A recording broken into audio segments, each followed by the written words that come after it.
بسم اللہ الرحمن الرحیم اللہم صلی علی سیدنا و مولانا محمد و علی آلہ و صحبہ و بارک وسلم۔ دوستان محترم، اگلی دو احادیث جو نبی کریم صلی اللہ علیہ وسلم نے ارکان اسلام کے حوالے سے ارشاد فرمائیں وہ میں عرض کرنا چاہوں گا، اور امید کرتا ہوں کہ آپ اس کو پسند بھی کریں گے اور غور سے اور توجہ سے سمجھیں گے بھی اور ذہن میں بھی رکھیں گے۔ ابی دردہ رضی اللہ تعالی عنہ صحابی رسول پاک ہیں، وہ فرماتے ہیں کہ قال رسول پاک صلی اللہ علیہ وسلم نے فرمایا، خمس من جاء بہن مع ایمانا دخل الجنہ۔ جو بندہ ان 5 خوبیوں کے ساتھ جس نے زندگی گزاری وہ اور ایمان کے ساتھ ان ساری 5 چیزوں پر عمل کیا، وہ بندہ جنت میں جائے گا۔ اس میں پہلی چیز جو تاجدار کائنات صلی اللہ علیہ وسلم نے فرمایا، حافظ علی صلاۃ الخمس، کہ وہ اپنی 5 وقت کی نماز کی حفاظت کرے۔ جو پہلا کام آقا کائنات صلی اللہ علیہ وسلم نے بیان فرمایا وہ نماز کی حفاظت ہے، یعنی جو بندہ نماز کی 5 وقت کی نماز کی حفاظت کرے گا وہ جنت میں جائے گا۔ اور نماز کی حفاظت سے کیا مراد ہے، یہ بھی آقا علیہ السلام نے اسی حدیث میں اس کی بھی وضاحت فرما دی۔ علی وضوءہن، کہ وہ اپنا جو وضو ہے اس کا وضو وہ اس کو اچھی طرح کرے، ورکوعہن، اور نماز کے اندر اپنے رکوع اچھی طرح کرے، یعنی رکوع کا ظاہری شکل بھی بالکل اچھی ہو، بہترین ہو، مکمل ہو، اور اس کے اندر جو الفاظ ادا کر رہا ہے وہ الفاظ کی ادائیگی بھی بالکل درست ہو، صحیح ہو اور پوری ہو، اور رکوع کے اندر جو تسبیحات پڑھ رہا ہے اس کی طرف اس کی توجہ بھی ہو۔ وسجودہن، اور جو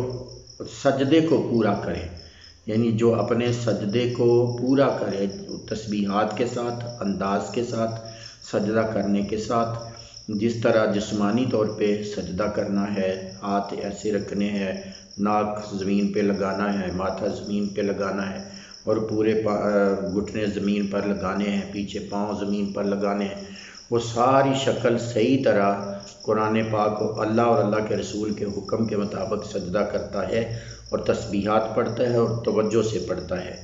تو وہ جنت اس کی وہ نماز کی حفاظت کر رہا ہے۔ اور تیسری چیز، اگلی چیز آقا کائنات نے فرمایا، ومواقیتہن،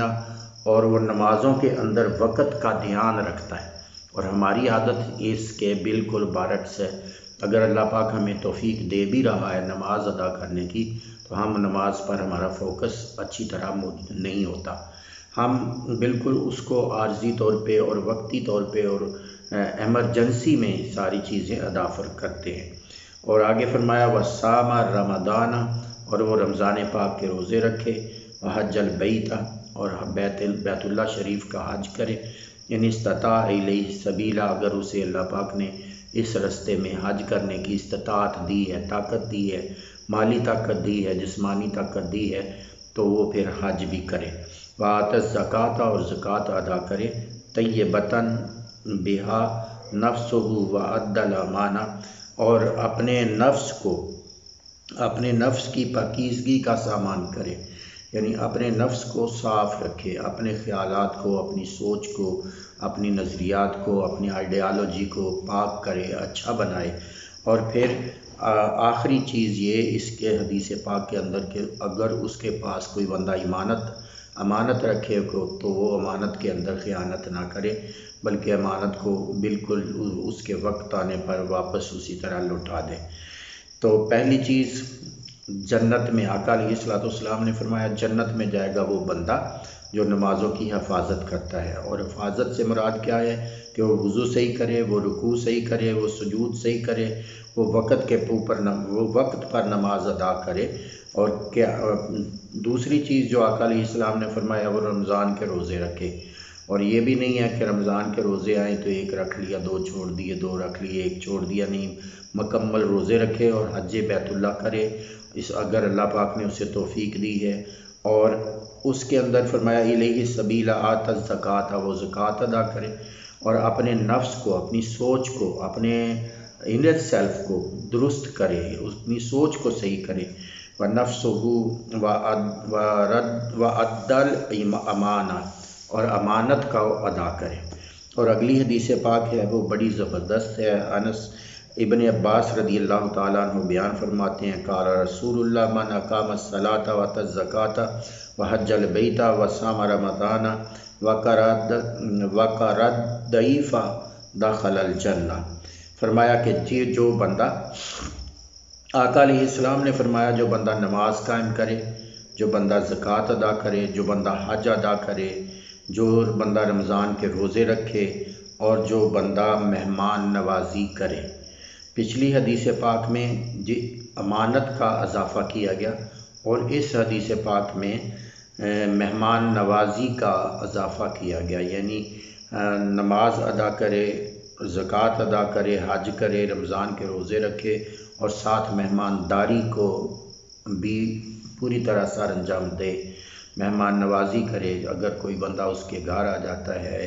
کوئی بندہ مہمان کے طور پہ اس کو پاس رہنا چاہتا ہے، تو اس کا پورا حق ادا کرے۔ تو اس طرح یہ اسلام ہے جس کو جو بندہ اس اسلام کے اوپر عمل کر لیتا ہے وہ اس کی بخشش اللہ پاک فرما دے گا اپنے خاص کرم اور اپنے فضل کے ساتھ۔ اس کے لیے جنت کا اور اس کے لیے بخشش کا دروازہ اللہ رب العزت کھول دے گا، مگر ایک شرط ہے کہ ان ساری چیزوں کے اندر، نماز کی ادائیگی کے اندر، رمضان کے روزوں کے اندر، حج کے اندر، زکوٰۃ کے اندر، ان ساری چیزوں کے اندر بندے کا اخلاص لازم ہے۔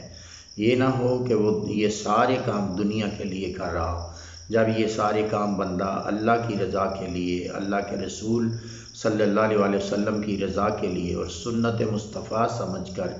اللہ کی عبادت سمجھ کر، اللہ کی بندگی کے طور پہ کرتا ہے، تو اللہ رب العزت اسے صلہ عطا فرماتا ہے، اور وہ صلہ جنت کی شکل میں عطا فرمائے گا۔ اور یہ جنت کی شکل میں تو آخرت کو ملے گا، مگر جو بندہ ان ساری چیزوں پر عمل کرتا ہے، اللہ رب العزت اس کا صلہ اسے دنیا میں بھی عطا فرماتا ہے۔ جیسے کہ حدیث پاک میں آتا ہے 10 دنیا میں اور 10 دنیا میں اور 100 آخرت کے لیے۔ اگر ایک بندہ 10 دنیا 70 آخرت کے لیے، اگر ایک بندہ اللہ کی راہ میں 1 روپیہ صرف کرتا ہے، خرچ کرتا ہے، تو اللہ پاک اسے 10 روپے دنیا میں عطا فرماتا ہے اس کے بدلے میں، اور 70 روپے اس کے لیے آخرت کے لیے سنبھال کے رکھتا ہے۔ یہ کانسیپٹ ہے، بنیادی کانسیپٹ، کہ کوئی بھی بندہ کوئی بھی نیک کام کرتا ہے تو اللہ پاک اس کا اجر 10 گنا، اس کا فائدہ 10 گنا اسے دنیا کے اندر عطا فرماتا ہے، اور 70 گنا اس کے لیے قیامت کے لیے رکھتا ہے۔ تو اس کا الٹیمیٹ مطلب یہ ہے کہ جو بندہ اللہ اور اللہ کے رسول صلی اللہ علیہ وسلم کے احکامات پر عمل کرتا ہے، اللہ رب العزت اس کو دنیا میں بھی اس کا صلہ عطا فرماتا ہے۔ اور اس میں پیغام یہ ہے کہ اگر کوئی بندہ اپنی دنیا بہتر کرنا چاہتا ہے اور اپنی آخرت بھی بہتر کرنا چاہتا ہے، تو پھر اسے اپنی زندگی کو اس طرح گزارنا ہوگا، یعنی کم از کم 5 وقت کی نماز ادا کرے،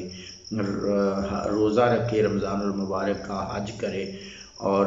زکوٰۃ ادا کرے، اور مہمان نوازی کرے، امانت داری کرے، مہمان نوازی کرے اور امانت داروں کو ان کا